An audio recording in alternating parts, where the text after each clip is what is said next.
Le Seigneur Jésus leur avait dit, alors qu'il s'acheminait vers la croix, et qu'il était avec eux sur le mont des Oliviers, dans les dernières heures avant la Passion, je serai pour vous tous cette nuit une occasion de chute. Car il est écrit, je frapperai le berger et les brebis du troupeau seront dispersées. Matthieu 26, 31.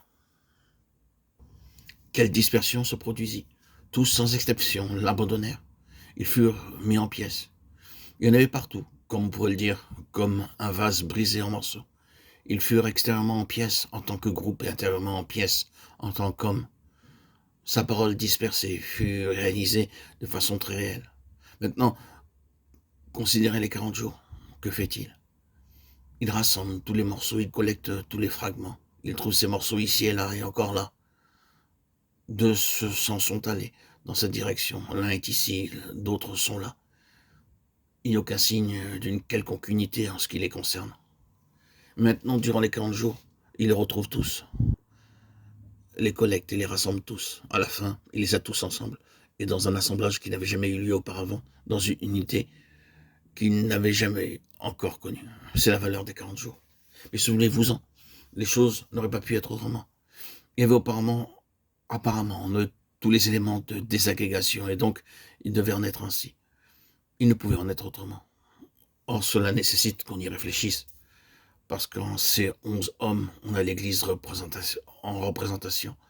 Ils sont une image de l'Église, dans ses divisions, toutes brisées en morceaux, sans aucune confiance mutuelle, doutant l'une de l'autre, se suspectant l'un l'autre, ne tenant pas l'autre pour sincère, une Église brisée, divisée, dispersée. Voilà comment ils étaient, simplement à cause des conditions qui prévalaient en eux-mêmes, avant la croix. Le terrain était là pour cela. Mais réfléchissez un instant. Ils avaient été associés à lui pendant 3 ans et demi. Ils avaient été en sa compagnie durant ce temps.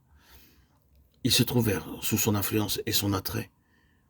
Ils entendirent tout son enseignement, ils virent ses œuvres, ils furent ses disciples, et cependant, et malgré tout, il y avait latent tout cela qui rendait possible ces divisions, ces suspicions et ces questions. Si notre relation avec le Seigneur Jésus est simplement quelque chose d'objectif, d'extérieur, si c'est une question de connaître son enseignement, croyons bien sûr que son enseignement est juste, et ainsi d'avoir une certaine mesure de dévotion vers lui, tout ce genre de relations doctrinales, théologiques et historiques avec le Seigneur, mais qui manque de quelque chose de profond, de radical, forgé intérieurement, et qui manque de cette formidable action de la croix en vue de briser l'homme naturel et d'ouvrir la voie à quelque chose d'autre venant des cieux. Alors, ainsi, de telles conditions peuvent prévaloir et prévaudront. En disant ceci, je dis plus que ce que mes paroles transmettent peut-être. Mais très souvent, c'est là le terrain de toute la dispersion, la division, des querelles, de la suspicion, des questions et de toutes les autres choses. La croix n'a pas fait l'œuvre de brisement de l'homme naturel, même dans sa relation avec Christ, dans sa compréhension des choses de Christ, en vue de briser toute sa vie naturelle et pour ainsi dire de le partager et l'ouvrir tout grand en vue de quelque chose venant des cieux. Il y a une longue histoire liée à une déclaration comme celle-là, et une histoire terrible.